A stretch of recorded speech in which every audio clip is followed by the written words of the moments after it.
Oi, titia! E dando continuidade falando sobre família, eu vou apresentar para vocês mamãe, papai, titio, vovó, priminho, a nossa família da escola do Infantil 2 CCA, da tia Val. Olha só, fazendo a chamadinha, hein?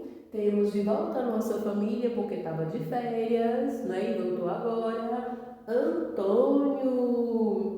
Beijo, Antônio! Levi, acorda, titia, tá na hora. Caetano, bom dia. Ângelo, bom dia. Álvaro, bom dia. Gabriel, bom dia. Enzo, bom dia. Arthur, bom dia.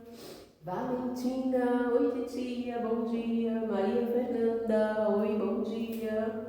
Luísa, bom dia. Heloíse, bom dia. Mona Lisa, bom dia. Heloísa, bom dia.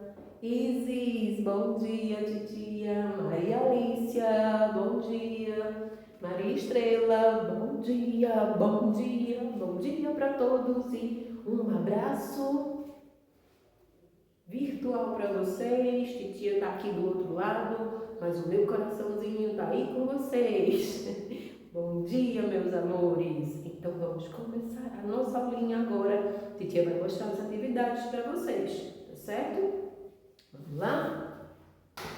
Nosso livrinho de natureza. Nosso livrinho de natureza. A nossa atividade de casa, página 23, 25 e 26, porque não tem a página 24, tá bom, titia? Olha aqui.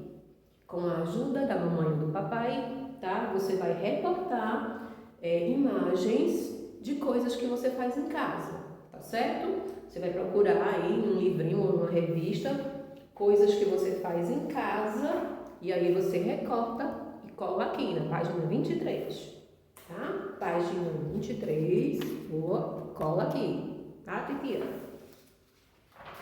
Página 24, aliás, 25, tá aqui, você vai pintar esses desenhos aqui se o papai usar, tá? Objetos que o papai usa. Você vai olhar aqui e se você encontrar alguma coisa parecida com o que seu papai usa, você pinta.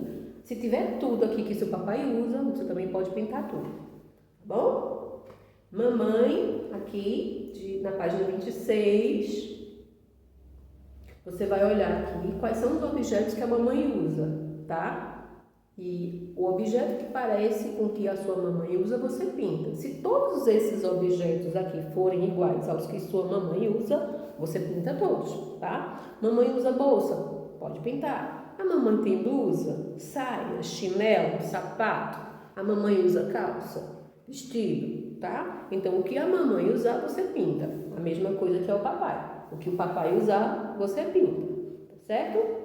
Legal, tarefinha de pintar, muito legal, tá? Então essa é a nossa tarefinha do livro, tá bom? E a nossa tarefinha lúdica, que a tia sempre sugere para você fazer, para ficar mais divertido, você pode pegar desenhos, você pode fazer um desenho, você pode também recortar imagens de famílias que são parecidas com a sua, não é? Como é a sua família? Tem papai, tem mamãe, tem vovó, né? Tem titio, tem priminho. Quem é que mora com você na sua casinha? Tá? Você pode colar também a foto da sua família, vai ficar muito legal, não é? Cola numa folha a foto da sua família ou então imagens que se pareçam com a sua família, tá? Posta, tira a foto pra titia ver, titia vai adorar, tá bom? Beijo, meu amor, e até a próxima aula, se Deus quiser, tá? Titia ama vocês. Tchau!